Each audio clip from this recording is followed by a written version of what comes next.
How's it going, everybody? Welcome back to the podcast. Brandon Vincent here, and I am so excited to introduce today's guest. You guys are going to be blown away, you guys and gals. She has a long list that I'm going to go over of accolades here that is just so impressive, and I'm so excited to have this conversation. She is one of the oldest Miss Universe Canada delegates. The oldest. The oldest. She is an actor. She is a model and also the owner of a modeling agency, previous title holder in other beauty pageants, a bodybuilder, a spokesmodel, a personal trainer, a business owner of a consulting company, author of the book Curve Appeal, and a wife and amazing mother to 3. I am so excited to get into this conversation with Lorraine Peters. Thank you so much for coming on the podcast today.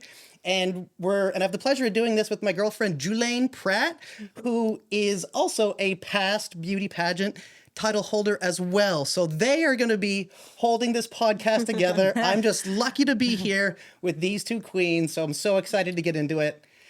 Lorraine, how are you doing? I'm doing great. I was a little scared what you were going to dig up. I was like, how far back has he gone? And what have I done that I forgot about? But those were all correct and relatively recent.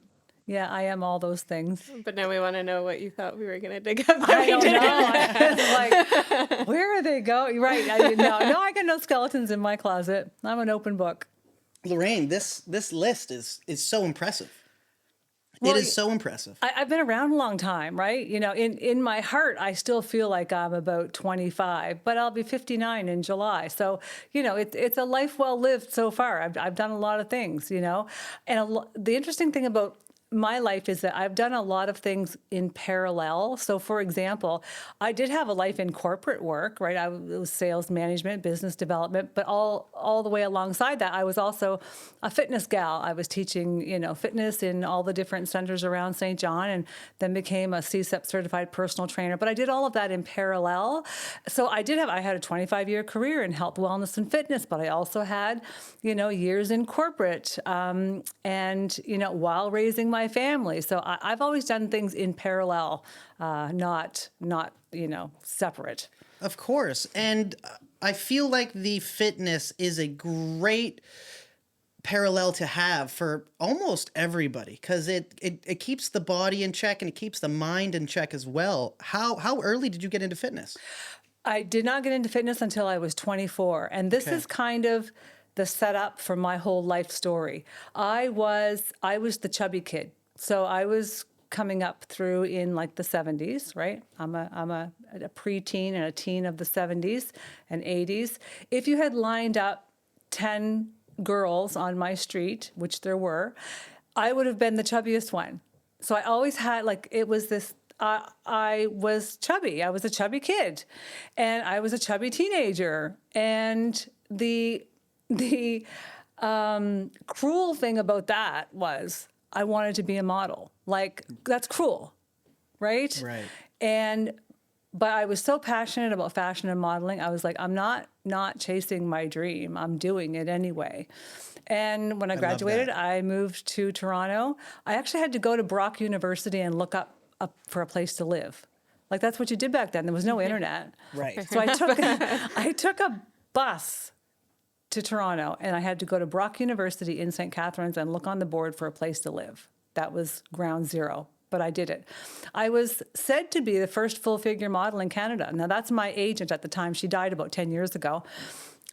Said that I was the first. They called them full figure back in the day. If you were anything over a size 8, you were a full-figure gal.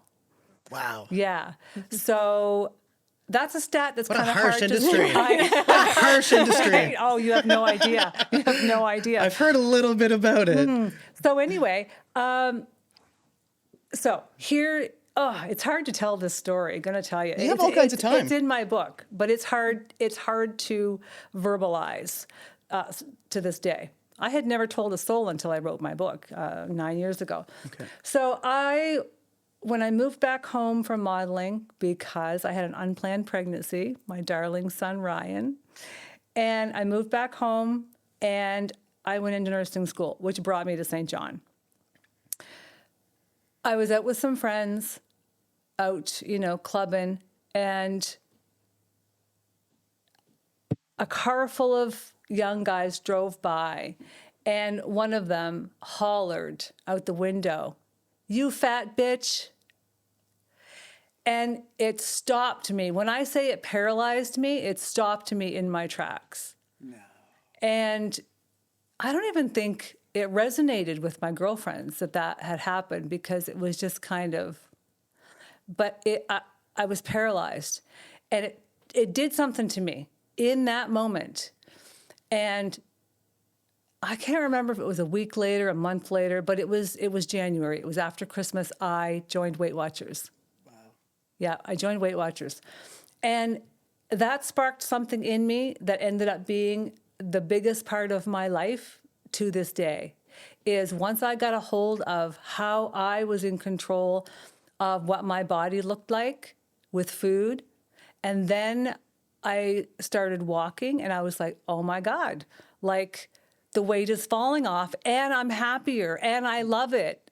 Then I was like hooked on exercise and I joined the gym. So I walked into the aquatic center circa 1992, and from the minute I picked up my first dumbbell, I was like, I have arrived. Like it was the thing that I was waiting for in my life and I didn't even know it. And I just signed up. I started taking fitness instructor courses, resistance training, leadership courses, took the CSEP certified personal trainer, which is the highest standard in Canada, by the way. When you see all the PSAs on TV, how much activity you should get in a day, that is the governing body. That's who's making those decisions. Okay. So I'm very proud of my background in education and fitness. I'm certified wellness coach. I took my training from Harvard. It was Harvard's lifestyle medicine department at the time. Now it's a full-fledged school called Well Coaches. So I'm very highly trained in all those areas. Absolutely consider myself an expert in the field of fitness, and huge part of my life, changed me forever. So if I think about it, that, ignorant, inconsiderate bastard actually did me the biggest favor of my life, I suppose. Right. And so there's a couple cool things that I really like about that. One is for everybody listening to realize that back then, getting into fitness as heavy as you were, that wasn't as normal as it is now. Am I correct by saying that? By heavy, do you mean my weight or No, sorry. No, I mean like you getting into it and being as serious and committed as you were. Yeah. Like that just wasn't as common as it is now, right? No. Because there's a lot of people now who are more getting on the fitness train. Yeah. But I find back then it wasn't as common. No.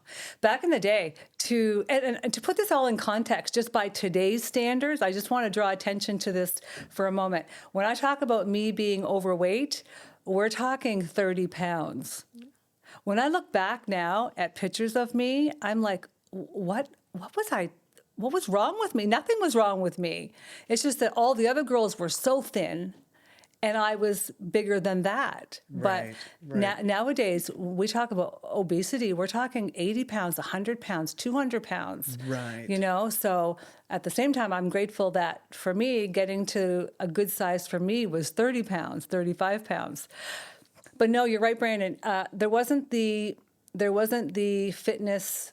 See, the internet and smartphones and YouTube and all that made it easier for people to publicize their working out. Yeah, the access to information, right? The access to information. But here's the dangerous part.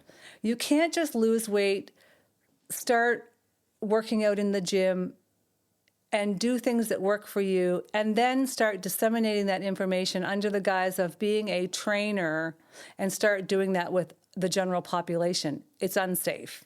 Right. It's going to be a lot of people watching this podcast that are going to poo-poo what I'm saying. But the reality is there's a lot to understand when you start working with somebody besides yourself. Right. Different body types. Different and body different types, genetics. different pre-existing injuries, things that once you start giving advice to people, you're now responsible for what that person does with that and what happens as a result. And but, it is a largely unregulated industry, and anybody can hang out their shingle and say that they're a trainer. And in Canada, we're not very big on litigation, so there's not a lot of people getting sued for misrepresenting themselves, giving out bad information. But I just think that people should have the right credentials before they're doing that stuff. 100% agreed. And the other thing it's slipping my mind. That's okay.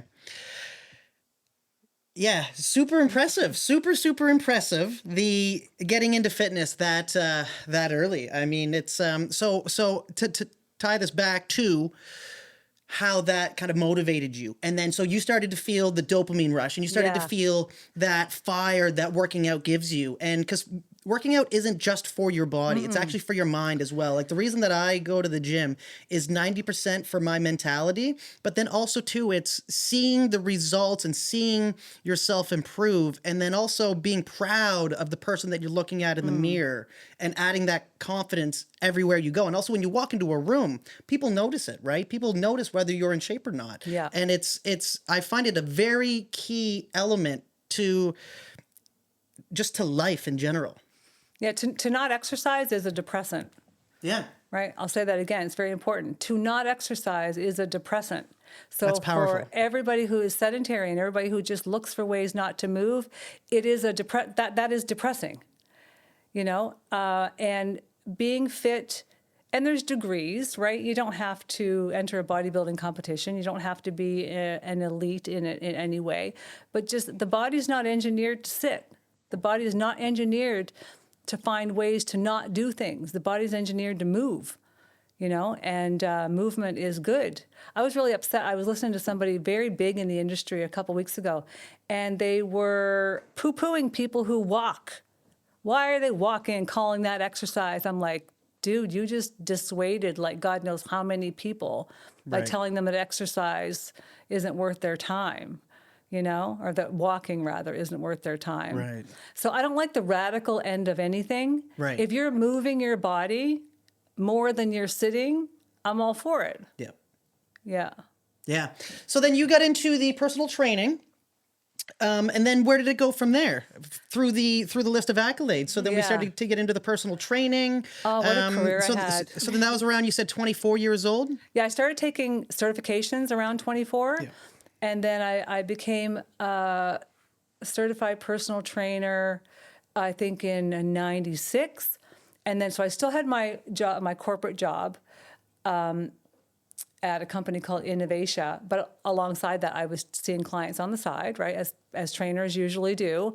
And then in 1997, that's when I did my first bodybuilding competition. I was 42. I had just had my third baby. Here's a funny story. So this has been a theme of my whole life, of me saying, I'm going to do these outrageous things that seem impossible, right? I love it. Absolutely. That's what my family has lived with.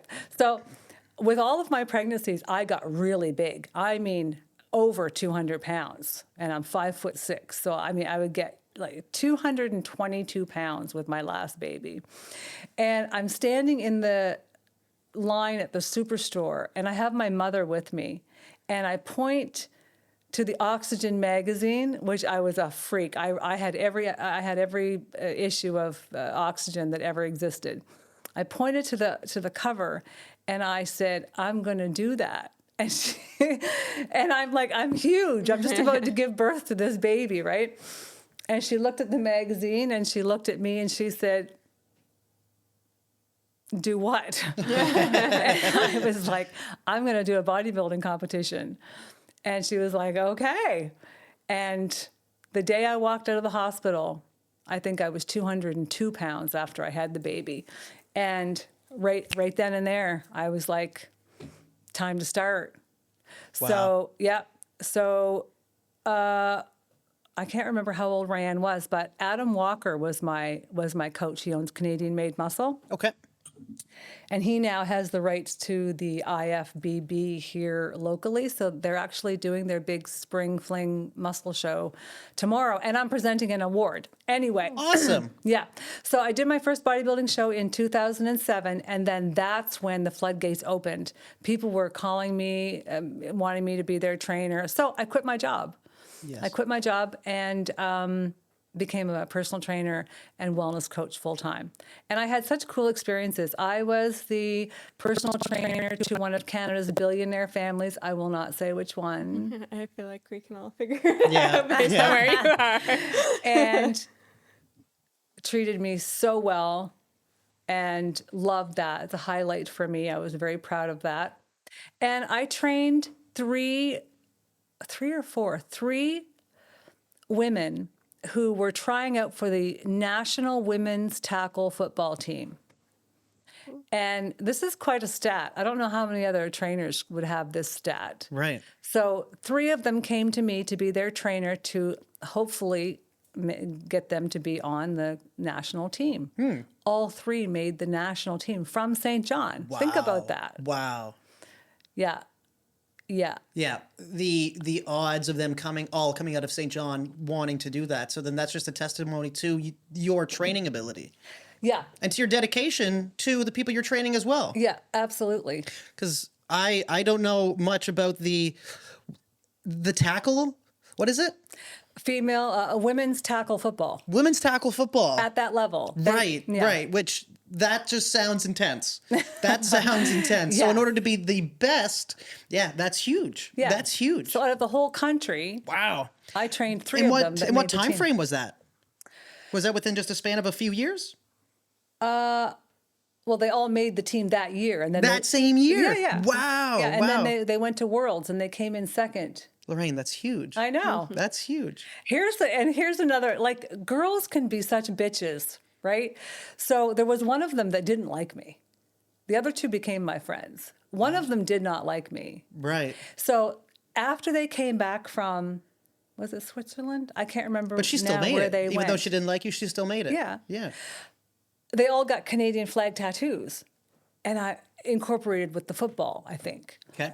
And so one of the ones that was becoming my friend, I said to her, oh my gosh, like I would love to be able to be included in that and be able to get that tattoo. And that one that didn't like me said no. Telling you what tattoo you can or can't Well, get. I didn't want to do it if I wasn't welcomed into it, right? Yeah, That's horrible. I know. After everything you did for her. After everything I did for her. Yeah. Oh, wow. That's the cattiness. And I'm sure that there's probably a lot of that in the beauty pageant industry too. It's probably going to be even worse there. We don't call it beauty pageants anymore, Brandon. Thank you. Okay. Please correct me on any of this. So pageants, Pageants. there is a lot, because primarily, before me, it's a young girls' game, right? They're 18 to 28. 18 to 28, right. In the big ones. Now there are lots of pageants, like regional pageants that, you can be of any age. But by and large, as Julaine will be able to speak to as well, it's 18 to 28. Okay. And so people are very immature and still growing and learning, right? And I can tell you, I've been doing them since I was 15. I did my first one at 15. And you actually think, oh, it's about being the prettiest one. So as long as I'm the prettiest one, I'm going to win. That is not what it's about. Interesting. Yeah, pageants so there's a lot of cattiness. There really is. But that comes out of immaturity, that comes out of lack of confidence. I mean, it's the perfect storm. Is the part and then competition too. Right.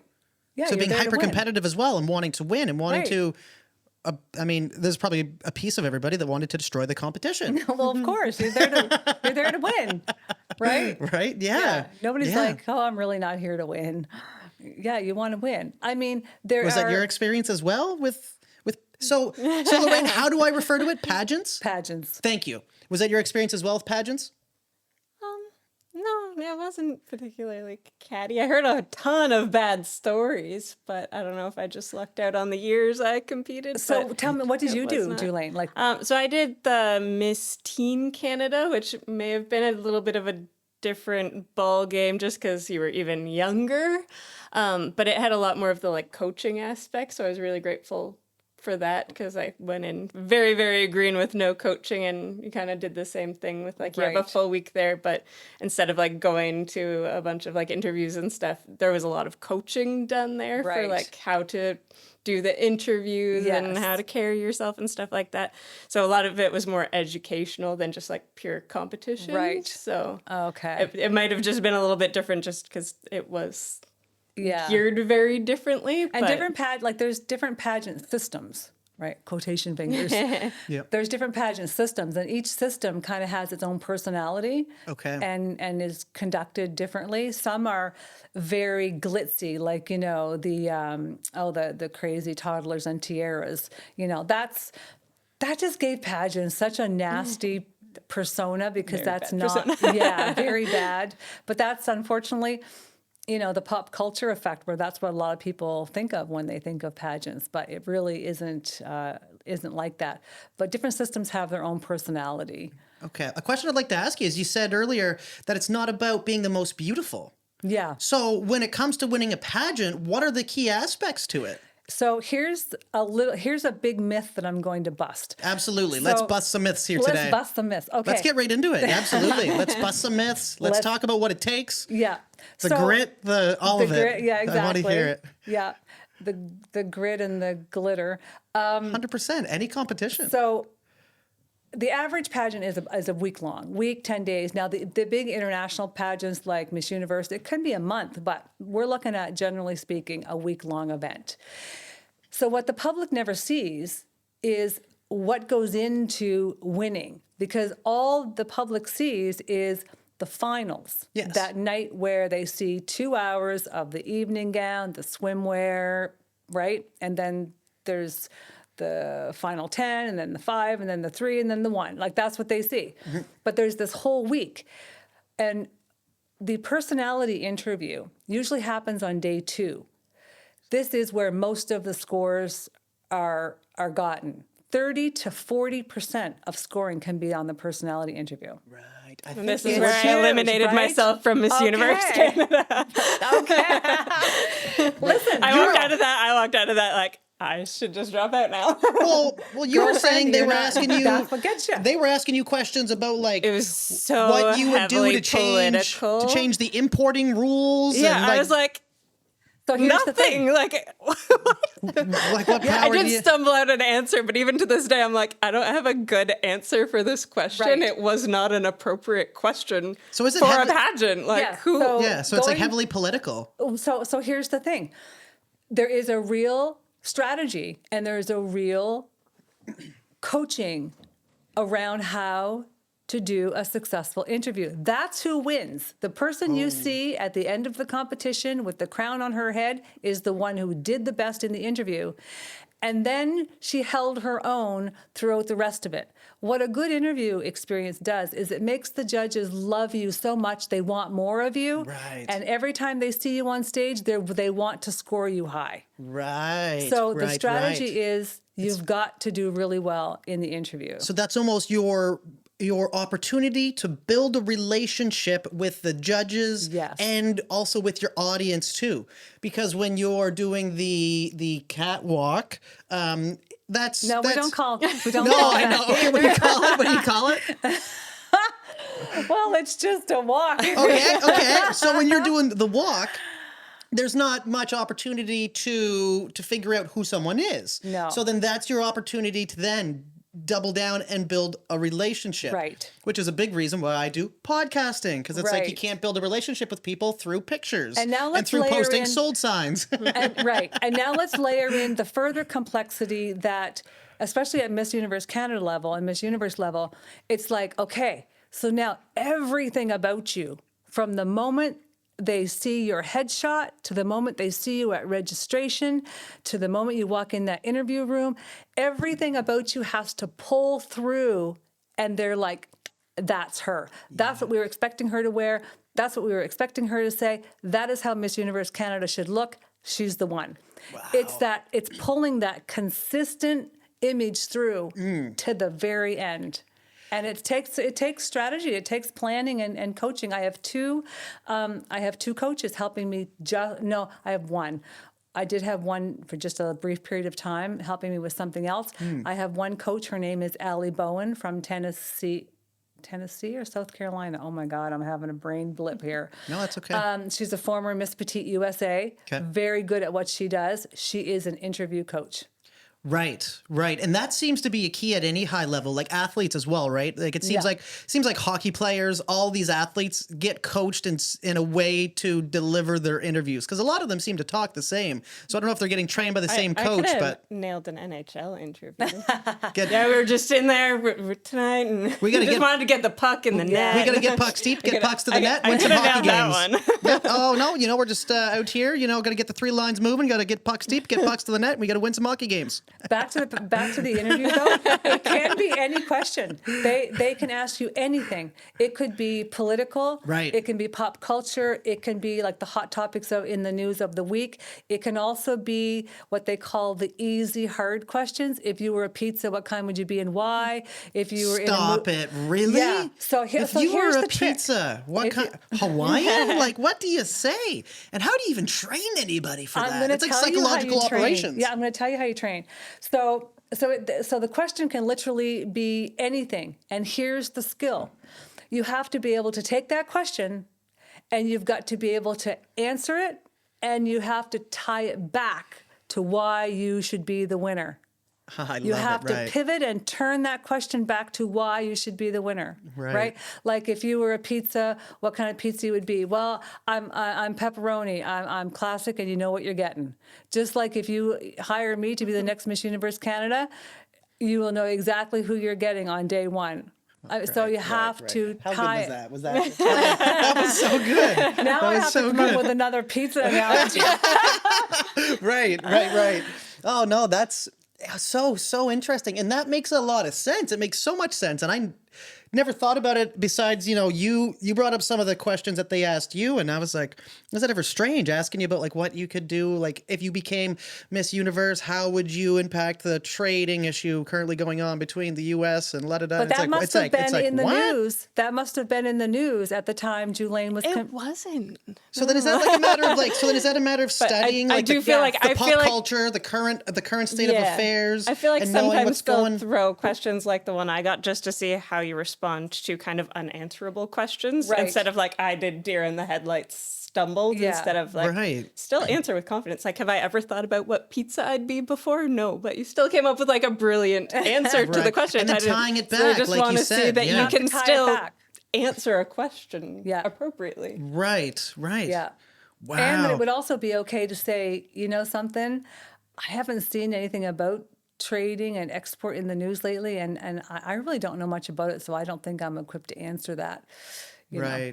Same as if I was representing Miss Universe Canada, if I was faced with a microphone in my face, I wouldn't answer something that I didn't know to be the truth. Like, now they probably wouldn't like that as much as if you could answer it, you would. But so then, like, would you say that would almost be like option B if you don't have anything to say? Because I feel like the judges be like, oh, that's almost a pass. And like, they probably don't want a pass. They almost want you to try to navigate through it. Or is that probably still a good answer, do you think? Well, I think it's still a good answer because it's being truthful. And what they're really looking to garner from the interview is your personality. Right. Yeah. I love that. Yeah. So there's a lot of preparation. That's where winners are decided, is in the interview room. Which makes sense, because that's where you're building the relationship with people, and that's ultimately too. Yeah. So then it's because you're up. If you're up there competing, the chances are you're beautiful in some way, and everybody's got a unique type of beauty. So then it's like it is going to be determined at the interview process. Wow. What other aspects? Probably does the walk Is that a big portion of it too? It the is. way that you hold yourself, the way that you're striking your poses, Right. the eye contact, who you're looking at, where your head is, all of that stuff. Yeah, all of those things are very important. Like there's certain pivots and turns and postures in pageant that are different even than modeling. There's a different walk for bathing suit than there is for evening gowns, so you have to work on that. You know, Right. I spend a lot of time putting those 5-inch heels on and practicing my bathing suit walk and my evening gown, and Right. because you have routines that you have to do. They give you the routine. Okay, so and they give you have the to memorize routine. it and you have to deliver it Wow. like they want. So you have to remember that as well. And then being able you to have do it learn under the pressure. choreography. Learn You have to learn choreography, choreography okay. for the opening number, right? They put everybody in the same kind of dress and you have an opening number, and so you have to learn that choreography. So when you say it's a week long, every day you're competing in one way or another. Yes. Yeah. And is every prepare- day a walk? Is every day an interview? No, so Or is that all different? You're not competing the whole week long, but you're doing stuff Mm-hmm. that is related to finals every single day. So Okay. the day we land, day one, is orientation and registration, and then we're told to bring everything we need for that entire day because we're off to rehearsals and then off to a big gala that night. So that's day one, hit the ground running. And the then gala is getting introduced to everybody competing. And it's like a fancy welcome gala. And then that's Okay. also an opportunity for them to see how you put yourself together, right? So it's you're being judged from the point that you get on the ground. right. Yeah. There's probably a stigma and a scoring being assumed on you as soon as you touch down. Yeah, everybody's always logging, what they see, right? Right. Yeah. So I imagine by the end of that week, everybody's pretty exhausted. Well, here's the thing. So, like, I'm going into this, I'll be days away from being 59. And they've already told us, like, start practicing walking in your heels around the house because you're going to be in those for up to 12 hours a day in high heels, like 5 inches. And that's no joke. I mean, I suppose it's just no joke to have to do your job and also be in these ridiculously high heels all day doing choreography and all this other stuff. So Right. And then you must have a team with you for things like, let's say, getting ready, or is this something that you do all by yourself, like You makeup weren't and stuff like allowed that? to, are you? yeah, Did no, that they give it. change? So we have a concierge, like a person appointed to us that will, Hair, tell us what our, makeup. But our you don't know schedule is them for the day. before. No. Yeah. You don't know them before? No. No, really? I So you're didn't not like going there my with makeup Are you going there person. alone? I'm going there all alone. But so is that normally what happens? Yeah, you're not You're allowed to bring have, any like, support outside. with you. They need to assign. Wow, what an isolated event. Yeah, and I'm not even having any family. Like no one's coming in to watch me. I need to do this. I need to do this on my own. 100%. Yeah. 100%. That's so admirable. So, and I mean, yeah, like you said before we got on the podcast, you were saying that you've actually had a lot of interviews. I seen there was an article written on CTV. And there's been a lot of press kind of leading up to it. Is there anything else scheduled that you're allowed to talk about? Yeah, well, I had CBC call me yesterday or message me. Yes, I'm going to do CBC probably early next Yeah. week. Once you get into one of the media outlets, I Yes. find, then they all kind of jump onto it. They go, "What's Yeah. going on? What's going on?" And I'd like to get some it could. traction in the States because, 100%. but right now it's kind of being dwarfed by Miss USA and all the drama going on in that system where Yeah. she's relinquished her crown. Apparently, allegedly, there's a lot of abuse and stuff going on behind the scenes, and that young lady made a very hard call to give up her title, and we'll see where that goes. So Okay. I'm hoping this gets some traction in the States because what I really want this to parlay into for me is, I have had a speaking career. I'm a facilitator. I've always done a lot of teaching. I would love for this to parlay into higher level speaking engagements for me. That's what I would love. To be able Right. to use this amazing platform of Miss Universe Canada to continue to, grow the pageant industry with and for that organization. but to also catapult me into a bigger level of speaking. Because what I've done for 40 years is advocate for girls and women to be confident enough and courageous enough to follow their dreams. That's what this is all about for me. It's a big, so I think inspiration is a big portion of it. Huge. Is you inspiring people who are over 28. It's like keep that fire that you have as a young woman. And it's like, so like you're not letting the age be a number, and you're not letting that affect who you are. You're still walking through life like you're in your prime, which you seem to be. Like I am age doesn't mean anything. What is important is energy. 100%. Right? Health. I love that. Anything that you want to do in your whole life, age is the last thing that you should factor in. It's, do I have the energy? Am I taking care of myself enough so I have my health to do it? Like, age doesn't matter. It's energy and health and vitality and enthusiasm, and how excited do you get about that thing that you want to get up every day. I like to say, I sleep fast so I can get up and do it again. Like, that's how you know something is I love that. right. I love that. Right? You're definitely Ryan's mom. That makes sense. Yeah. So when I'm not just advocating for older women. That's a given. Obviously, I think I'm going to inspire women my age, but this is about all women. I've spent my whole career, teaching young girls, like in the modeling industry, for example, about confidence and courage. And now I talk a lot about failing on your feet. Like, if you're not failing, you are not succeeding. And girls these days are so scared to put themselves out there and try new things and go public with stuff, because if they fail, the whole world has seen it. If they fail, it's on the internet and everyone knows. And it's such a deterrent to girls showcasing their strengths and talents. The larger implications of that, and what I'm really passionate about, is if our girls are holding back on putting themselves out there with what they're good at, where are our next generation of female leaders?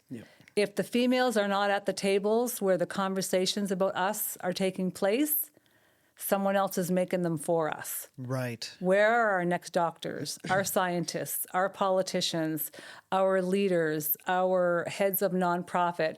I actually have a friend who is a CEO of a major technology company, and he said point blank, I would hire women CEOs any day of the week. They get work done faster. They do less complaining. They don't have exaggerated egos or false senses of how good they are. He said, but they're not coming out. Right. They're not coming out. So I am advocating as a woman for women. I don't care how old they are. I love that. I love that. Wow, it's so inspiring. It's so inspiring, and there's a lot to unpack here. There's so much to unpack there. There is so much to unpack there, and I really want to dive into that. We're talking about a pageant, which a lot of people will roll their eyes and go, "Oh, okay, who cares?" But I'm going to liken it to sports or entertainment, where celebrities become famous, and then all of a sudden they're able to use that platform to then highlight things that they care about personally. Yes. Right? Yeah. Athletes do the same thing. They get to a certain level, and then they have a broad audience, and they're able to, slide in that they advocate for this children's hospital. They love, making whiskey. Look at the celebrities making tequila. I mean, where's the marriage there? But they're doing it. Yeah. So with women and with pageantry, one of the messages I have is women are not this one-dimensional cardboard figure that you say, okay, pick which figure you want to be, because that's what you're going to be the rest of your life. I am many things. I am a very eclectic woman in my interests, but I'm not unique. Most women, if you scrape past the surface, are very unique, and especially the older we get, we have this amazing tapestry of the life that we've lived. Right. But society is becoming so unaccepting and so ungracious towards aging women that it has to stop. It has to Absolutely. stop, and it's stopping right here with me, because now that I have, again, back to Miss Universe Canada, it will be this platform that I will be able to do this on such a bigger scale that I couldn't have done on my own. love And it. that's what has me so freaking excited, is that I'm going to be able to reach the heights that I've wanted to for so many years, to just shake women, girls, women, like, wake up, and whatever you're passionate about, whatever you love, do it. Are you going to fail? Friggin' right you are. You are. Get back up and go again. I love it, Lorraine. I got chills as you were saying that. I got chills as you were saying that. And you mentioned a couple really good points on people are scared to put themselves out there. And I think it's because the internet is such a harsh place. Yep. And we see how people get torn apart like piranhas when they misspeak, they say something, they do something. But I think those are almost rare exceptions. Those are almost rare exceptions as well. Like, I think what also people need to realize is, and what I've realized in starting a YouTube channel, is that not as many people care as we think as well. So that's almost liberating. Use that as a type of liberation to put yourself out there and be who you are and attract the right audience. And the people that don't like you or that don't like your message, well, they probably wouldn't like you in real life and you wouldn't associate with them. And you have Right. to drown out that noise. You have to drown that out because these are just people's opinions. And with the internet, we now hear so many opinions where before you could go out and say something and you're only going to get the opinions of the people around you. And now putting ourselves out there, there is that risk of getting so many unwarranted opinions, but you need to realize that those don't actually affect you. It's what do the people around you think? How are you impacting the people that you're interacting with on a day-to-day basis? Yeah. And are those good interactions? And what I realized was when I'm talking to people, 95 to 97% of the time, it's a great interaction. And I'm like, so if I just be myself online, then that's okay with me. Like, it's like, I'm fine being myself because I know that the way I go around, it's a nice personality. It's a nice interaction. Like the things that I'm experiencing, I'm enjoying. So it's like, let's put that out there. And sure, there's negative comments. Like we've seen some just having a channel because it's how do you explain it? There's no ramification for somebody to say something to us. Like there's no instant reaction coming from them. So they can say something negative and then they can just put their phone down and walk away. And then we read that and it can either hurt us or we can look at that and go, that's a hurt person. Because when people leave negative comments, they're normally in a bad spot. How bad of a spot would you have to be in to take time out of your day to try to make someone else feel bad? Especially just a random stranger. Right, a random stranger, somebody you don't know. So it's like once you realize that, and I mean, you got to have some thick skin. You have do. to have thick skin to put yourself out there. Yeah. But know that it's like, because I think as humans, we're so wired to want to be liked, and to think that some people aren't going to like us is like paralyzing for some people. And I think people just need to realize that it's like you're not going to be everybody's cup of tea. No, and put yourself out there to see. Even if you did change what you're doing to try and please some of these people, then you're not pleasing someone else, and you're Right. not pleasing yourself. You're not pleasing yourself, And if right? you're not walking in the world with authenticity, then what the hell good are you to anybody? Right. And you're still going to have people not like you. You're never going to have everybody like you. Right. No, exactly. It's just not possible. And if you are, then you're probably not going to like yourself because it's like you're not being who you are. There's no way. It's like One thing I can tell you for sure. if everybody likes you, then you're not standing for anything. Right. It means you haven't stood for anything That's before. exactly right. Yeah. And sometimes things are really important, and they're important enough, and if you're the one to do them, then toughen up and suck it up and do it regardless. If it's the right thing to do, it's the right thing to do, even if everybody's against you. Right. And we all have an opportunity to share our message with the internet. Like, this is a very rare age to be living as a human, where we have the opportunity now, because 50 years ago, there was a gatekeeper, and that was the people on the TV. That was the agents. They decided who got to send a message out. They got decided who was on the radio, who got to sing. And now we're in an age where anybody can share their message and figure out if that resonates with other people. And since there's so many people on Earth, I think that everybody's message resonates a little bit. a little bit. And it's like we were saying before we got on the podcast, we were saying that the reason I like to do this is because you never know who you're going to inspire. You never know who could hear the message and have that change their life and the power behind that. Or what relationship you could build. Who could reach out to you because of this? When you're living you on never purpose, know what could you happen. don't. When you're living on purpose, and what I mean by that is you are just one step at a time moving towards and doing things that really fill your spirit. And we all know what that feels like. It's called flow. When you're doing something that time passes and it's effortless and you forget to eat and you haven't realized the sun has gone down, that's when you know you're in the flow. And when you're living on purpose like that, what it allows to happen is the universe can lock on to you. Yes. Yeah. And bring that person that you needed to come into your life, that situation that you needed to be a part of, that conversation that you wouldn't have heard if you weren't in that right spot at the right time. That's what happens when you're following your heart's desire. That can't happen if you're not being authentic. Right. That can't happen if you are in a soul-sucking job where you hate every minute of it and all of your energy is down in this low vibration. You have to find ways to get around the thing that you love to do. Right. And I think a big part of that is getting around people that encourage you as well. And make sure that you're around people that match your energy or that fuel your energy as well. Because you could be in a situation where you're around people and they're not inspiring you to be who you really want to be. Yeah. And that can suck the life out of you because it's like, well, these are my friends and I want to make sure that they're happy with me. And if I change, they don't like how I'm changing. And that's part of the difficulty of it too, is people putting themselves out there, other people around them look at them and go, who do you think you are? Like I had people say that to me when I started a YouTube channel. It's like, who do you think you are? And it's like, I don't think I'm anybody but myself. Yeah. And I just want to put myself out there because we all have an opportunity to do it. And I see an opportunity that a lot of people aren't taking advantage of. And it's like, and also I have a background, like I was in acting when I was younger. Yeah. I was in plays. So it's like, I think a part of that too gave me that little bit of, it's like, I've thrown myself out there before. I've been on stage, I've been in front of an audience, and it's like, there's kind of a fun aspect to that. There's a fun aspect to being like, it's like, I was named like the class clown. Like I always like to entertain. Like I thoroughly enjoy that stuff. And I think that's a little bit of like being on your purpose. It's like putting myself out there has always been something that I've enjoyed doing.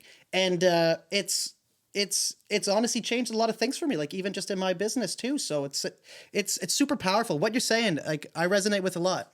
What you just described, I wrote about this in my book, Curve Appeal, is that when you start to grow as a person, you all of a sudden become energetically mismatched with the people that you've had in your life. Some people, right? You start to what I call outgrow them energetically, and that's felt as resistance, right? Like very much resistance, right? Very much. Like, who do you think you are? Like that's felt as resistance, right?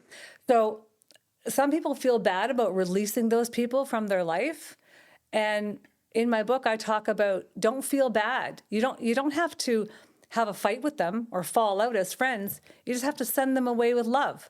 And the more you keep your energy up high and positive and get on a different wavelength, they are naturally going to fall away because you're not on the same wavelength anymore. Right. But that also frees them up.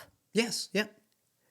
To find their way. Mm-hmm. Right? Because being around you is going to be too uncomfortable. Yeah. Yeah. So it's never a bad thing to let those relationships just fall away. Send them away with love is what I say. It gives everybody some room to do some soul searching. Exactly. And then what that opportunity gives you is then room to open up. It's like when you say no to an opportunity, then you're saying yes to something else. Then it's like, well, now I've heard this before and it's super powerful. It's like if, a lot of people say, well, I don't have people around me that support me, or I don't know, I don't know anybody who wants to do what I want to do. It's like, well, then you need to start going to different places. Yeah. You need to find places where people that are doing what you want and people that have the same type of energy as you, like, where are they going? Go to conferences, go to clubs, go to events. And it's uncomfortable because then now you're meeting new people. But it's like you have to get comfortable being uncomfortable. Absolutely. Like you said, it's like if you're not failing, and there's going to be failure along that way, you are going to mess things up. And the nice thing is this.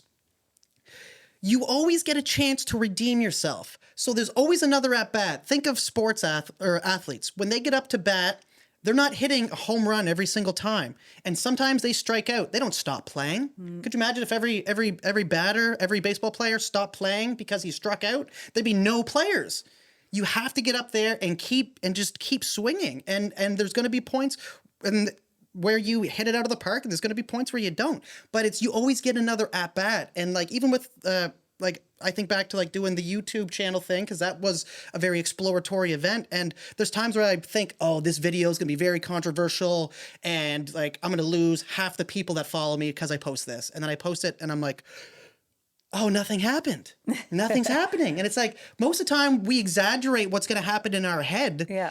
And it's not that bad in real life. So it's like another quote that I heard. It's like, I've stressed more about events in my head that never actually happened. Yeah. It's like some people like stress so much over things that never actually happened at all. So it's like that's no way to live.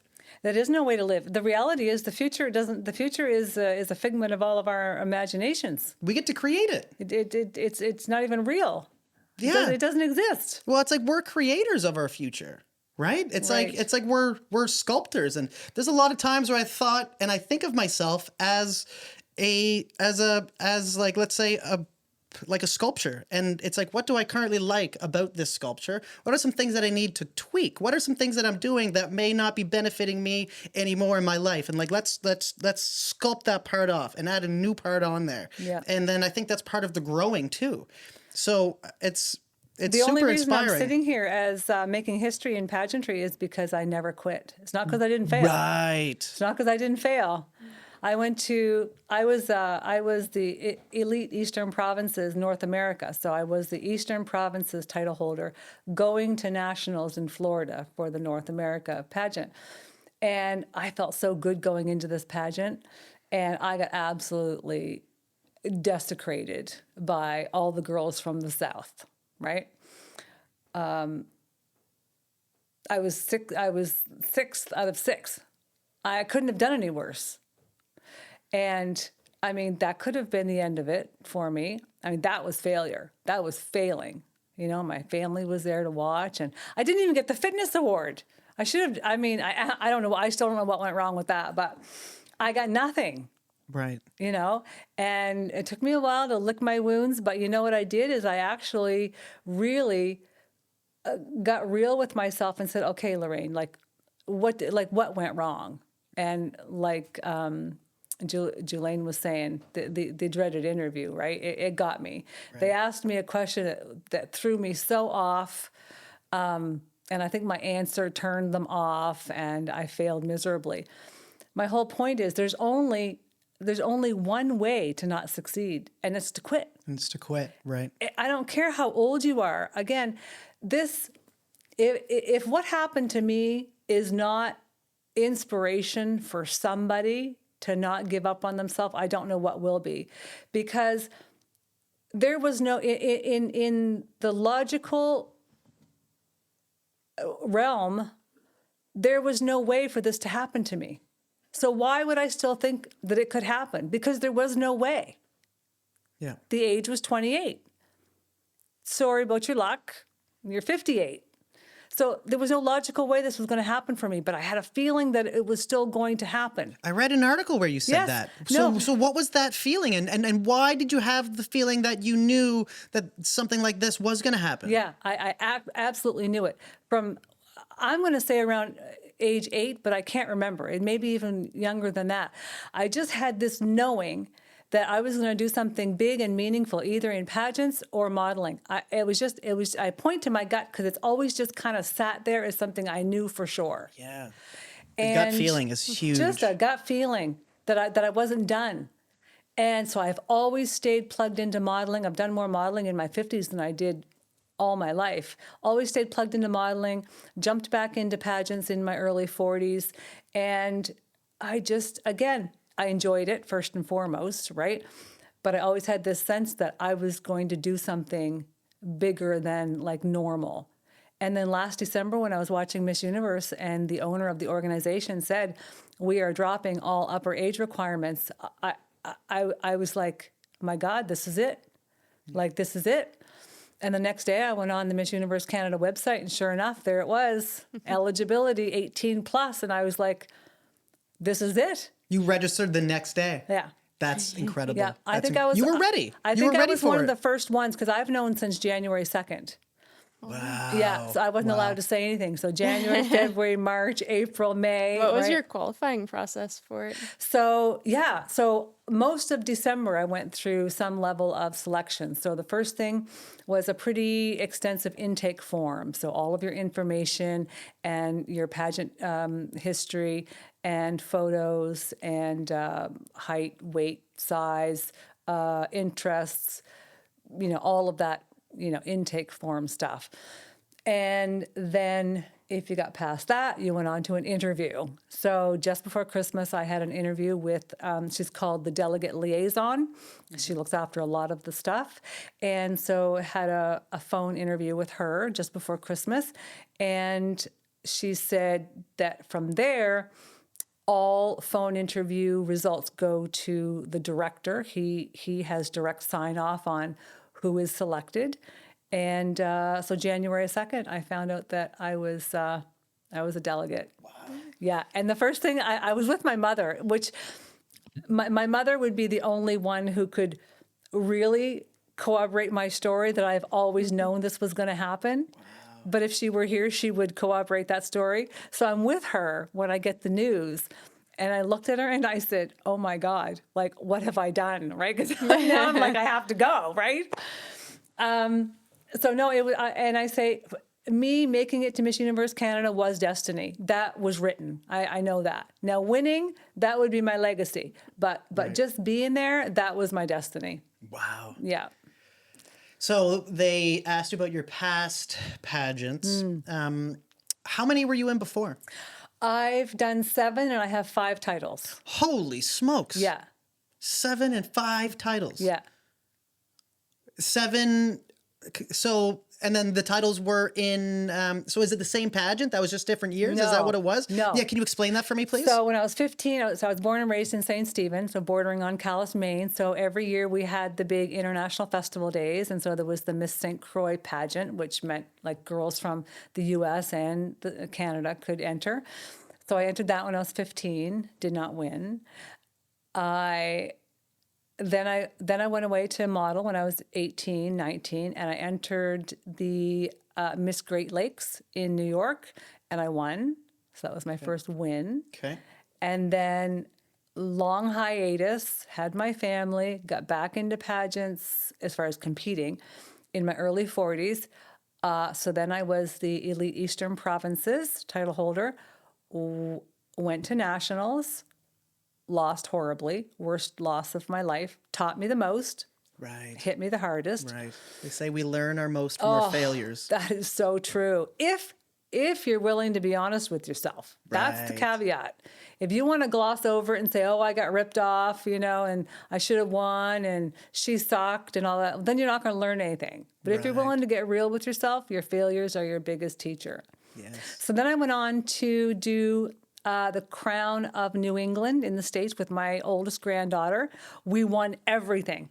Every piece of hardware they purchased came right home with us 2 gals because we won everything. Wow. Yeah, most photogenic, best interview, best evening gown, best fun fashion, everything. Has that happened before? The 2 of us. I don't Queen know. sweep? I'm sure. Okay.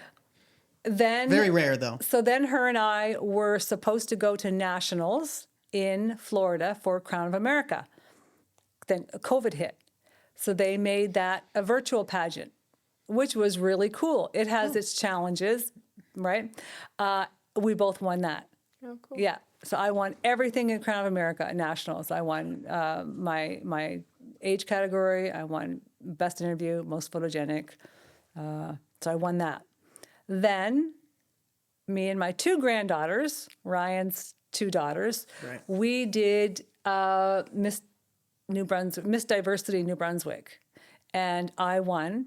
And my youngest granddaughter came in first princess, I think. So she didn't win the title, but she won runner-up, first runner-up. Wow. And I think that's the last one. Yeah, so 2022 was the last one I I have done, and now I'm on to Miss Universe Canada. Which is huge. So then when it came to giving your experience, like you had a long resume. Yeah, and that's I'm sure that they take that into consideration. they At that must. level, you can't have, an array of women who haven't done any. I'm sure there are going to be some that this is their first, but I wouldn't want to be walking into this as my first. Right. Wow. So then the preparation for it, now, because it's something you've done 7 times, are you going to prepare differently this time, do you think, than you did the other times? I mean, coming into it with so much experience, is there a different plan? What's your, not to give away obviously all the Yeah, I'm not gonna give secrets, away but I mean, like, I guess, is it going to be a different process? Just like the brief overview that's not going to give away Yeah. the important details kind of deal. What I do feel this time is I feel the most prepared I've ever been because of that loss at the North American national level and what I learned from that. I have tweaked and fine-tuned and won 3 more since then. So I kind of put my losses and what I learned, I put those into practice those next 3 times. I'm going, okay, yep, all right, that worked. So I feel really good going into this. I've decided from a mental strategy, I'm working as hard as I can to prepare for this. So once I get on that plane and I go, I'm sloughing all that off. I'm just going to be me. Yeah. There's not going to be any nerves. There's not going to be any lack of confidence. I'm ready. Like, I'm ready for this. I said to my coach yesterday, I said, I am so calm. Please tell me, like, am I missing something? Is there something I should be doing that I'm forgetting about? Because I feel really ready. Right. And she's like, no, that's good. Because the big thing is, the elephant in the room is I have to get in a bathing suit Okay. on stage, right? Which, if I'm just at the beach here, no big deal. I think I look great. Well, when you get bright lights and, cameras on a 58-year-old body, clearly I'm not competing with the 20-year-olds. I'm not going there to do that, right? But I am going there to do that because that's what needs to be done. Yeah. It really does. Yeah. And then that's part of your messaging that you're delivering through this entire almost campaign in a way, is the anybody can do it and don't give up on your dreams. So I think it's a great segue to what would you tell, let's say, women past what they believe to be their prime, let's say 30 or 45 kind of up, like what message would you give to them, to somebody sitting home saying, I really want to do X, but I feel like I missed it? What would you say? As soon as they say the word but, that means that everything I said before that doesn't matter. It's an excuse. People Yes. are so comforted by their legitimizing their excuses. They're just excuses. Yep. There is a way, as long as you don't quit, there is a way to do whatever it is that you want to do. I firmly believe that a real desire is not put in your heart if it is not achievable. I believe that. Right. So if somebody is, going to hear this podcast and they thought their time has passed, they missed their opportunity to do something when they were younger, I'm here to tell you that if that is a burning passion for you and it's been in your heart since you were young, or it's really, really important to you, it wouldn't be put there if you couldn't do it. Right. But you got to step up and put in the work and be courageous and go for it. Right. And even, that translates into business too. When you look at some of the most successful CEOs, it's like the colonel there for KFC. How old was that fellow when he started KFC? I think he was well into his 80s. He was I think And he had 70, 80 such- years old. Talk about an up and down career. Like, I remember listening to his story. It was like failure upon, it was like someone from Newfoundland said to me one time, "Oh, me darling, it's like misery and the devil throwing rocks at it." I'm like, that's like, this guy's life was misery. Right. Right? Right. And then, so it's just like you said, it's the not quitting. And that's where you become unstoppable. You become unstoppable when you don't quit. Because if nothing can stop you, then you are literally unstoppable. Absolutely. And it's just a matter of time until what you're chipping away at comes to fruition. Yeah. And I mean, I believe that for a lot of things. I believe that's something that resonates in every category of life, of business especially. Like, you know, there's so many comedians who are in their 50s who have been doing it all their life, but it's just now's the moment. Now they've popped off. Now Right. and it's like, well, is it the internet? Is it the platforms that we have? Whatever it is, it's just not stopping, waiting for everything to line up perfectly, That's right? right. And I mean, it's just, and if they would have quit, and it's like the picture of the person digging for gold, and they've dug the huge hole, and there's a diamond right on the other side, but they stopped digging and they walked away Yeah. right before they got the big juicy diamond. It's true. And Most that people- happens to so many people. Most people quit right at that point that they were about to turn the corner. Yeah. But and that's the thing, and that's what I find so discouraging about this younger generation that we're dealing with right now, is the acceptance and the promotion of quitting when things get rough. I certainly didn't parent that way. I think that you should give your kids tough things to do at the first sign that you think they can do it. Right. Make them make their own doctor's appointments. Make them, go to the store by themselves. Like, life is hard. That Yes, world yep. out there is not going to take any mercy on you. And if you are going to quit as soon as things get hard, here's what it does. And I observed this with my modeling students. As soon as they come up to a challenge, like something new, something they haven't done before, walking in their first fashion show. So there's the challenge. They get to this and they're like, no, I'm not, I can't do it. I'm too scared. If the parent says, "Oh, that's okay, honey, you don't have to do that," and they don't do it, now the bar has been set. So Right. every time they get to here, "Oh, I can't do that," because then there's that feeling, right? There's that feeling. Oh, that feeling tells me that's too hard. Okay, now it's time to quit because that's what I did last time. I was here. I had the Yeah. feeling. My mom said it's okay. You don't have to do it. I quit. You Yeah. just set the bar Yeah. for quitting. Yeah. Wow. I also Wow. find that that's like a good indicator as a kid. Like, there's some things that you want to push through because you're finding your passion. And if someone was always like, "Oh, it's a little uncomfortable, back off," like, you'd never Right. figure out that that's your passion. Right. And like, "Oh, I want to push Right. through this for this. That But- was a great feeling." Like, Right. And that's the thing. It's when you do that thing, Yeah. and then you're like, "Oh my gosh, I can't believe I did that." And now you have just built another moniker of confidence. That's another little chink in your armor that Yes. is like, "I earned that. I did that. Did you see what I did?" And now that's how you build what's called self-efficacy. It's your belief in your ability to do X, Y, and Z. And Right. self-efficacy is different than self-esteem. You can have like globally good self-esteem, but then your self-efficacy in, let's say, public speaking is very, very bad, right? Right. So you're never, ever going to be able to get good at public speaking unless you get out there and speak. Yeah.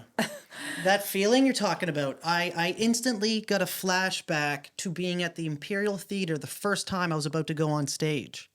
And that feeling of like, oh my God, this is about to happen. I'm about Yeah. to walk out there in front of all these people for the first time ever. And there's two things going on in your head. You're going, run or just go do it. Yeah. It's literally a fight or flight feeling. Yeah. And what you need to realize is that you're not in danger. So it's not a run situation.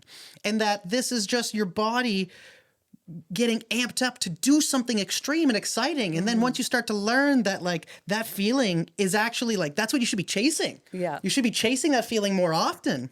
Yeah. And if you don't have that feeling very often, you're probably not doing the right things. I used to tell my students to work that feeling into the plan. I Right? love it. Yeah, Yeah. that is like check. Know what's going to happen. You know, right. feel like you're going to throw up. Check. Right. Right. Like that's part of it. Yeah, like, are you scared? Are you terrified of what you're doing? Like, good. You Yeah. probably should be. That means you're doing something worthwhile. And then also, too, I love what you said about challenging people at the first opportunity. It's like everybody should be challenged to a point where you know they can accomplish it, but it's challenging for them to do it. Right. And then once you learn to do that and always have that type of mindset, you start to grow, because the things that you start to get used to and start to become almost complacent, well, now that's like you said, it's a chink in the armor. You start to thicken the skin. Yeah. And then now it's layers you can start stacking on. Yeah. You know, And I I think about it with like business, where it's like at first a lot of things in business were crazy overwhelming and crazy stressful, like taking calls, negotiating, doing all this stuff. But then now it's like, that's now just the standard of what I know. Right. You add layers. And I think as humans, we're able to take on more challenges than people believe that they're able to. I mean, just look at the examples out there of people doing crazy extreme things that seem absolutely impossible for any human. But it's like there's examples of people climbing Mount Everest bare feet, like just like there's crazy examples of humans pushing the human capability. Our own limiting beliefs are our worst enemy. Right. Because it's our own thoughts that convince us that we're unable to do something. And is it maybe like a voice, maybe someone else's voice of someone, maybe a parent, a brother, a friend, Yes. a mentor, a teacher, right? Sometimes it's other people's voices, and you don't even realize that this thought I'm having isn't actually who I am. This is a subconscious belief that's not the reality. So you think about how damaging it is to young people when the mother is the one saying, "Oh, that's okay. You don't have to do that then." Right. What they're essentially saying is, "Yeah, I don't believe you can do that either." That's what they're saying. Sure, yeah. I remember my oldest daughter, she was always the one, she would quit everything. As soon as she would get nervous, feel that feelings of anxiousness, she would want to quit. Yeah. And she would even try to get in trouble, like before a field trip or something, because she didn't want to go because that was too far out of her comfort zone. It was too new. Right. Yeah. So we were on to her. Almost like a self-sabotage in a way, right? 100%. Yeah. So anyway, that's another crazy thing too. We were in Florida one time, and she said, "I think I want to be a lifeguard." And I think she was 13 or 14 at the time. And I said, "Well, you've got your swimming lessons, and yeah, I mean, I'm sure you can work your way into that. And when we get back home, we'll look into it." So we did. And she moved right along quickly because she had already been in swimming lessons, and she was working on, Bronze Cross and Bronze Medallion, all that. Anyway, so she's making it all the way through, and she's now at the final stages of the National Life Saving Society, right? The very end of the training. Yes. But there's this training where you have to recover that cinder block or brick from the bottom of the pool, simulating a person, I suppose. Mm-hmm. So by this point, I understand her very well. So she comes home from the class and throws her book bag on the floor, and she says, "I'm quitting."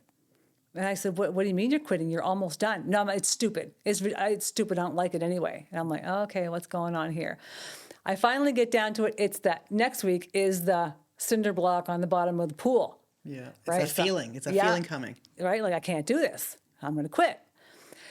So I said to her, "Rachel," because I knew if I didn't break this cycle in her, it was going to hold her back. Brilliant. Yep. I said,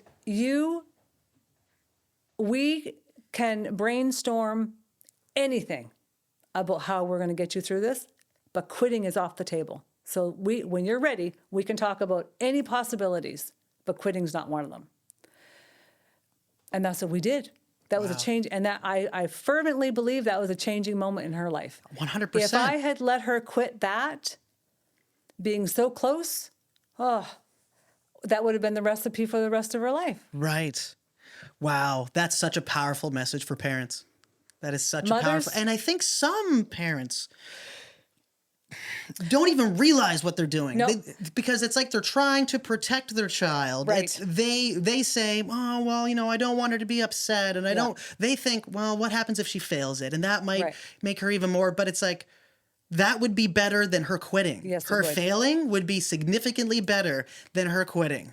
When because I at was- least she did it. She can go and know that she did it. It's like coming from the military.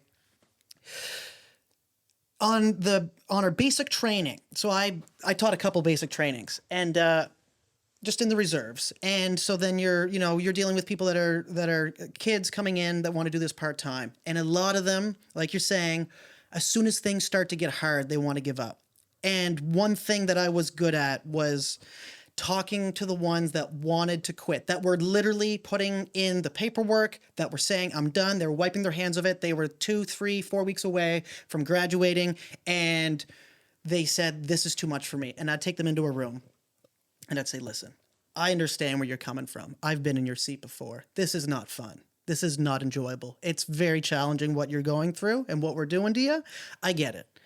But one thing that I want you to know is that you are if you quit now, you're gonna have to live with that for the rest of your life, that you quit. And you're gonna think about this until the day you die. You're gonna think about this all the time. Or you could put up with this temporary pain and you could go through this and you can grow and live forever with knowing you achieved it. Yeah, And I whether just you want to stick with it present, or not. and I want to present those two options to you right now. Yeah. And I want you to think about those two options. And they would think about it, and it had like a 90% success rate of keeping people on the Yeah. course. Because it's like you don't look past that. When you're in pain, you just want the pain to end. Yeah. But it's like, it's going to end. This isn't forever. You're not going to live like this forever. This is a temporary moment in your life that things are challenging. And if you work through this, you can live with that success for the rest of your life. And that feels so good to have in the back pocket, knowing you did To know that. what you're capable of. as well. 100%. One thing I know from working with so many student models over the years is I've seen, because oftentimes they would come in with their mother, right, for sure, the first time. And I'd be talking to the potential student, and the mothers would be answering. And I would have to say, I would like to talk to her. Mothers of, for sure, the Gen Zs, I can say with 100% certainty, they do not want them to fail. No, yeah. They do not want them to make mistakes. It's that And first, it's the trophies. Everybody gets a They trophy. but they are crippling Yep. their children, Yep. crippling them. Yep. Participation medals, right? It's like everybody. Yeah. And then they think that's the way life should be. So then they come out of school Yeah. entitled. What do you mean I can't get that job?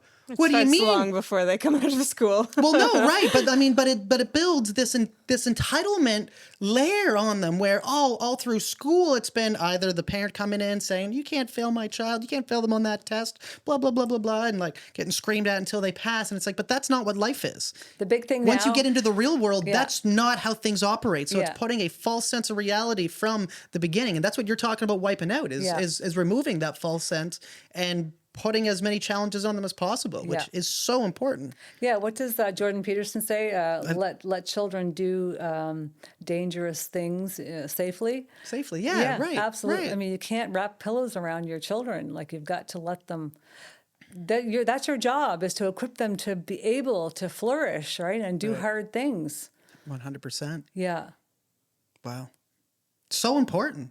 So It is powerful. but the thing with young people now, it's like an epidemic. It is going to affect mainstream society before too long, because who is going to step into these major roles of important things in our society if people lack experience, lack life experience, and are afraid to try new things? And I mean, what you need people who are courageous and trailblazers and don't care what other people think about them. Just like what you're doing. Just like what I'm doing. Just like what you're doing. Exactly. So it's like, yeah, we need more people like you, Lorraine. Honestly, like more people that But are here's the thing. that are trailblazing and that are putting a good message out while doing it too. That's another thing. You're not coming in here saying I'm the best, I'm the greatest, and all this. You're saying there's an important message. You're doing this with a purpose behind it. And it's to spread a message of encouragement to people to follow their dreams. And that's what's so powerful about what you're doing. Yeah. There's no better way to change the world than to bring to the table the very best of yourself. Of yourself, right. Your strengths, your talents, and to be able to share that with other people. Yeah. That's your purpose. Yeah. is to live to your fullest potential. So it is your responsibility. And I think people are almost being told that we're weak. It's like we're getting convinced that we're not filled with potential.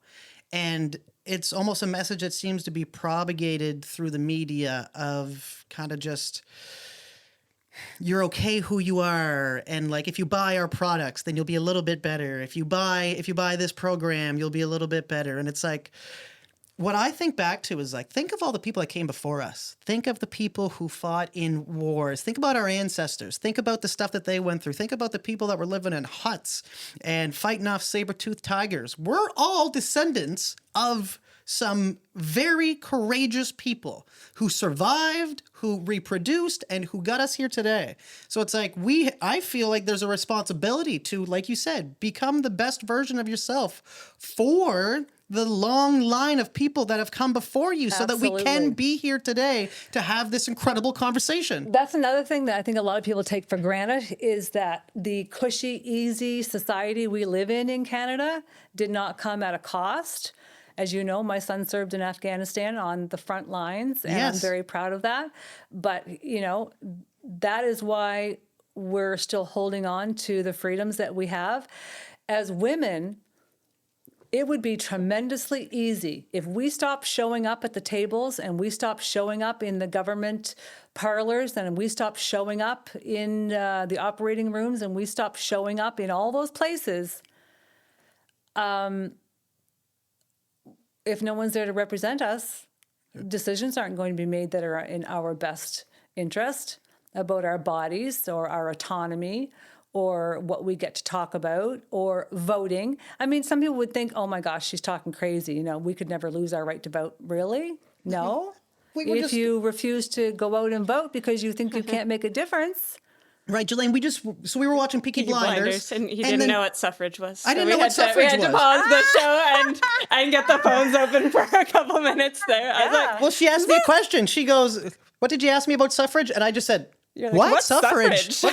Yeah, but I mean, that was back in what, 1920? Not that long ago. 100 years ago, which to some people, they might think that that's so long ago, but it's like, no, there's still people that are 100 years old living today. Let me bring this even more. It's not that long ago. No, even more recent past. So my mother is 78, and so when she had a job when she first got married at the Garceland Stamp Company in St. Stephen, and she had to quit as soon as she got pregnant with me, because you were not allowed to work if you were pregnant. Wow. Yeah, you weren't allowed to wear pants.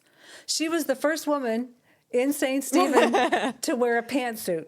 My mom. Wow. Yeah.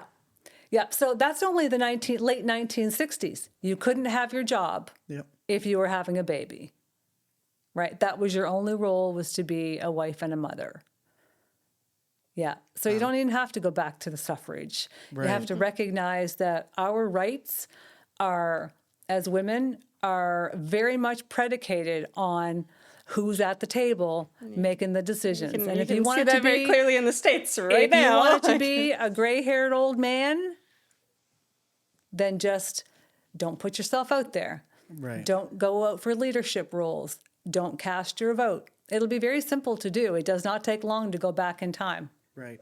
Like I actually just read something that someone posted on Facebook, and it was a entrepreneur who was saying, so she said, if somebody ever tells you that you're bossy, change it in your mind to I have leadership skills. Right? Because it's like people are scared to.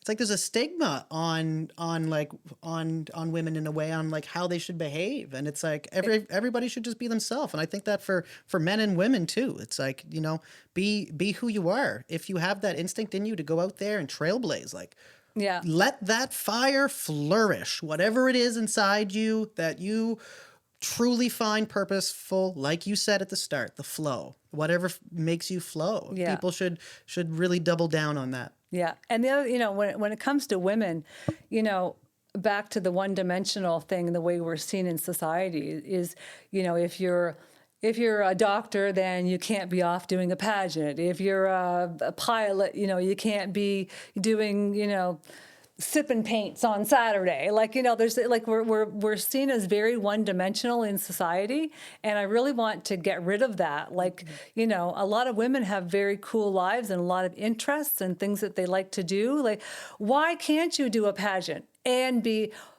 I've competed with anesthesiologists. I know in Miss Universe Canada this year, with the ages being over 28, that there are nurse practitioners, a scientist, all kinds of cool, accomplished, successful women. And some people will think that's weird. Like, why are you doing a pageant? Well, why not? It's a way to promote the things that I'm interested in my community, right? Or my philanthropy or whatever. It's another aspect of your personality. Yeah. And everybody does it for a different reason. Yeah. True. I didn't even do it necessarily to have a platform.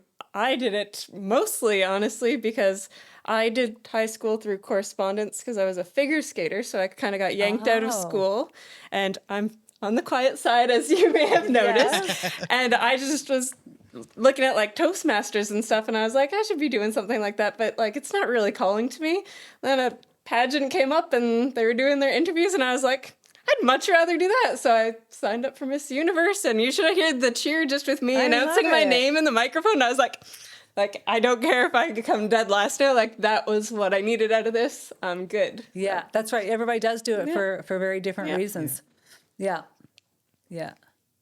Yeah, you had a lot of different hyper-competitive things that you were into, the figure skating, then you did bobsledding for a little while, the pageants, and all those are extremely hyper-competitive, and just really threw yourself into a lot of different situations, which I found very admirable. That's because I was never allowed to quit. That's good. That's good. Yeah. That's extremely good. Yeah. Yeah, I've been scared a lot, but the way I was raised, like being raised in basically I'm a hick, right? I'm from urban Charlotte County. I can drive anything on wheels since I was like 15. I was driving at 12, drove a transport at 15, have a motorcycle license. Because that's how I was raised, and I wasn't the only one. We were raised tough. Don't come in the house crying because you get hurt. There wouldn't be anybody home anyway. And that's why they called us the latchkey kids, right? The Gen Xers are the latchkey kids because nobody was home. Right? You raised yourself. Yep. And you were doing crazy things. But apparently, and I don't know this statistic, but I've heard it, that more entrepreneurs have come out of the Gen X generation than any other cohort before or after us.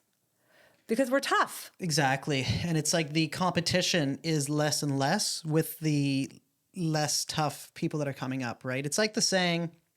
Well, Elon Musk, before I forget this, because this is funny. Yeah. Somebody asked Elon Musk not too long ago, what words of encouragement would you give to somebody who's considering entrepreneurship? And he said, don't. Don't. If you need coddling and encouragement, don't. Right. It's lonely. It's hard. Yeah. Yeah. He's on a whole other level too. He's changing a lot of things in society, which are very interesting to watch. I like Elon. A lot of people say things about him. I think that I believe he's got humanity in his best interest. Yeah. And I think that he's just very interested in prolonging the human race. The reason he scares so many people is because his currency is not money. Right, yeah. And that's very frightening to a lot of people. If you can't buy them, yeah. That is not a good position to be in. Right, he's unbuyable, so then the media spins a lot of stuff on him too, right? So I was going to say there before, everybody's heard this saying, tough men bring easy times.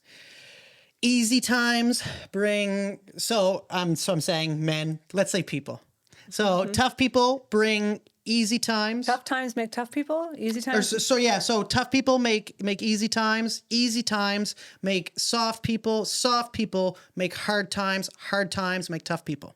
Yeah, absolutely. Right. So Yeah. then when you're talking about the Gen X bringing and starting the most businesses, I think that there's less competition out there with everybody being And there were no scared jobs and intimidated and yeah. And there were no jobs in the 80s. You could not get a job in the 80s. Yeah.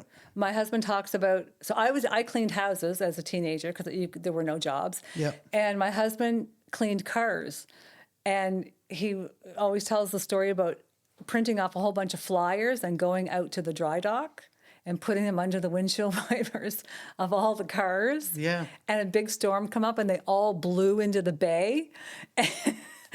So he had like somebody from Irving calling his house. He was only 16.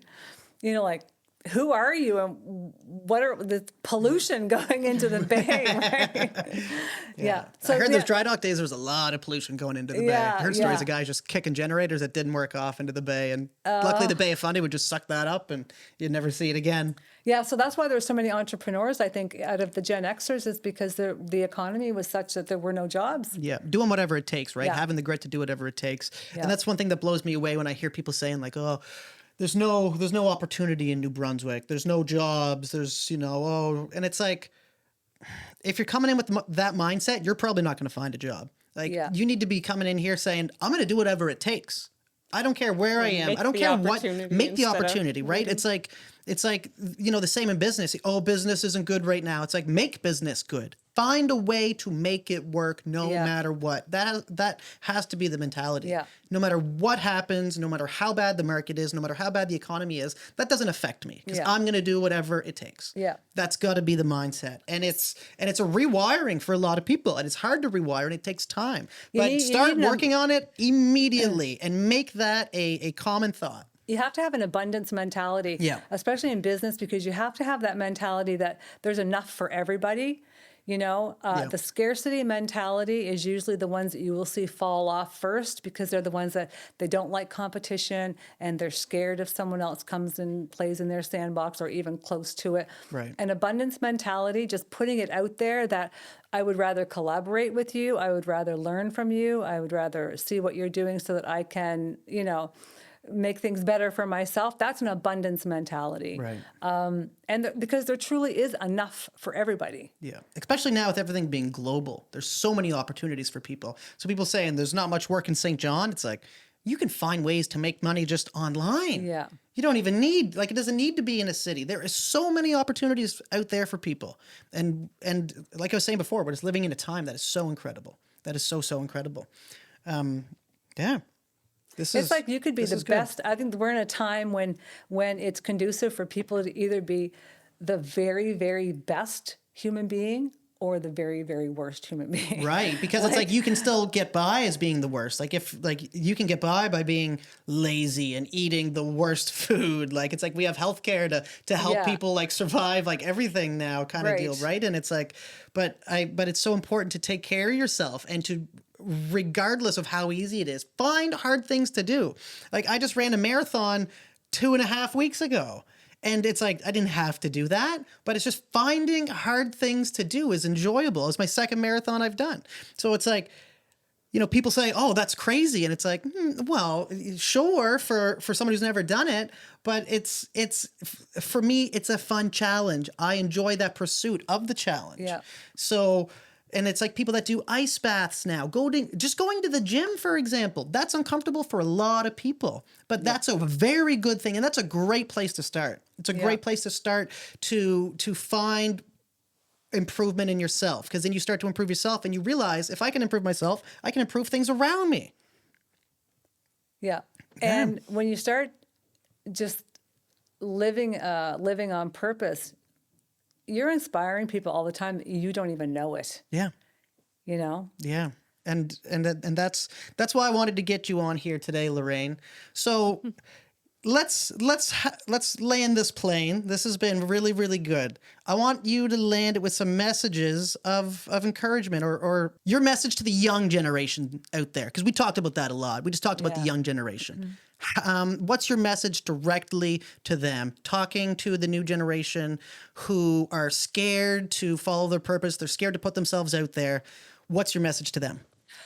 The message to the younger generation would be that I know it seems like you're going to live forever right now because you're young, but it's one life and it goes tremendously fast. And you can either spend that life honoring what you really wanted to do for yourself, or you can let the other voices convince you that you shouldn't do them or you can't do them. But when it's all said and done and you're at the end of this one beautiful life, you don't want to have any regrets. And I'll finish it off with a quote. I wouldn't worry so much about what people thought of me if I knew how seldom they did. Right. Wow. People so don't powerful. So care. powerful. Yeah.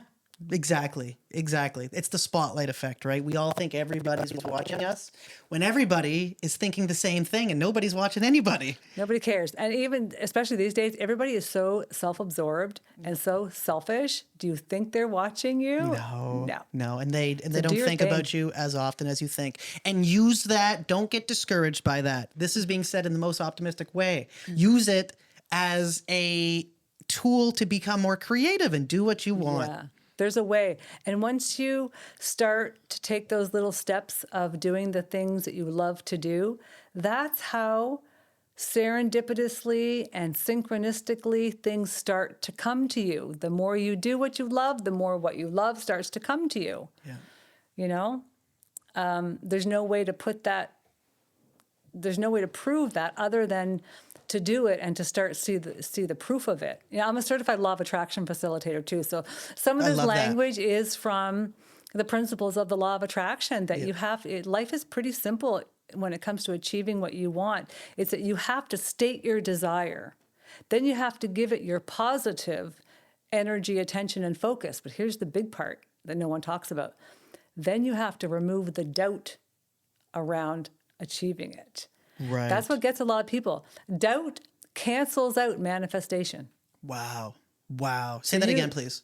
Doubt cancels manifestation. I love that. You can say, I want that mansion and the Lamborghini, and I'm going to give it all my positive energy, attention, and focus. And then the voice in your head saying, you idiot, you can't have a Lamborghini and a mansion. Doubt cancels manifestation. Doubt cancels manifestation. There's ways I've never heard that before. That's so good. Yeah. I was actually taught the law of attraction by the guy who Oprah called the law of attraction guy. That's cool. Is his name Bob? No, Michael Lozier. Okay, Michael Lozier. Okay. Little known fact, he's actually from St. John. What? Yeah, Michael Lozier is from St. John. Wow. Yeah, lives in Vancouver. Wow. Yeah, so law of attraction has played a huge part in my life since I was a little kid. I always just have this sense that when certain things would happen in my life, I was like, I had something to do with that. But I was too young and immature, and I didn't understand. I didn't even understand what, I just knew. I was like, seems like I kind of attracted that to myself, right? And then I think I was probably in my 30s when I first heard of the law of attraction. And then I got introduced to Michael, and I fell in love with him and what he did, and I took his certification. It's life-changing to know.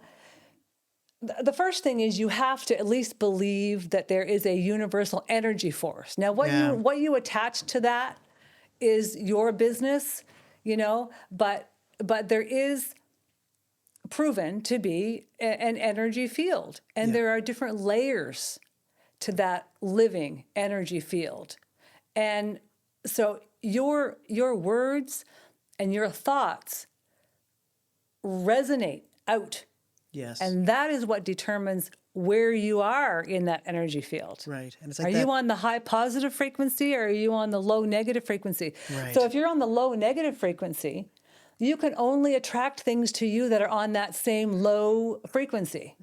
That's why back to your friends and negativity and releasing them, it's very important. Right. Because you need to elevate yourself into that higher positive frequency so that everything that's coming your way is on that same frequency. It's why it's no accident that when things start to go good in your life, and then you're kind of getting into it and you're riding that wave and you're like, oh my God, everything's going my way.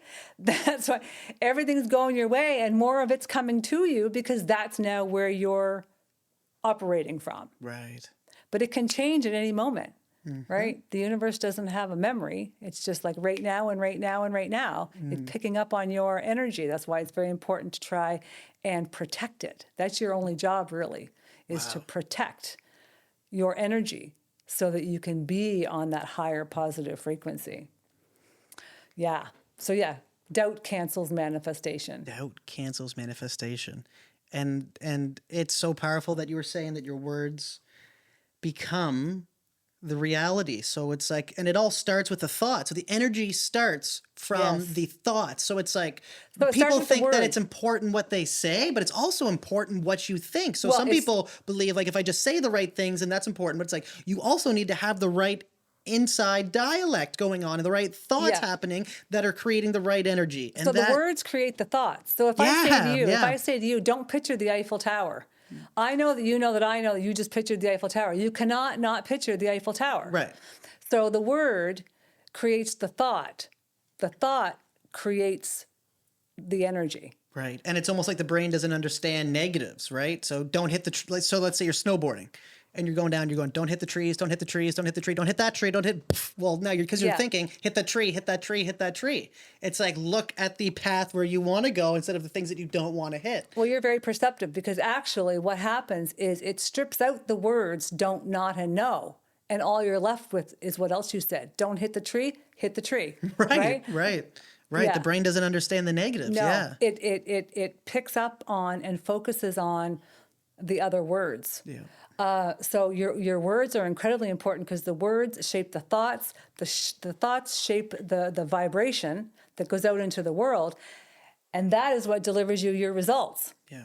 So you see people and they're standing in their box of results, which most of the time we don't like. You're like, this is exactly what I didn't want. I don't want to be poor, right? I don't want to drive an old jalopy of a car. What the universe is hearing is poor, lack, old car. And it's going, okay, she wants more of that. Let's give her more poorness. Let's give her more, beat up old cars. Give her, right? Yeah. That's how it works. That's why words are so important. Wow. This has been amazing. And I know we'll do another podcast I'm full of together. useless information. by No, the way. this is beyond. There's actually, I don't think there's much, like, that's the most useful information. That's the most useful information. And I just hope, and I know that this podcast is going to motivate, and I know that it's going to inspire people, and I know that it's going to change some people's lives. And I know that we'll do another podcast as well, and I'd love to do one with you and Ryan, Yes. both. I'm going to have to really make sure that I come with the right energy and the right caffeine because, but you guys are an amazing family, and I'm honored to have the opportunity to sit here and talk to you about all this, and I would love to do it again. Thank you guys so very much. much. Thank you so much. This was great. This was great. Everybody, thank you so much. Yeah, we'll be doing this again. And I'm going to link Ryan's podcast in as soon as we mention him on the video too. And anyway, thank you everybody. Thank you very much. And just make sure if you're watching this far, hit the like and subscribe button, follow along for the journey. But without further ado, thank you.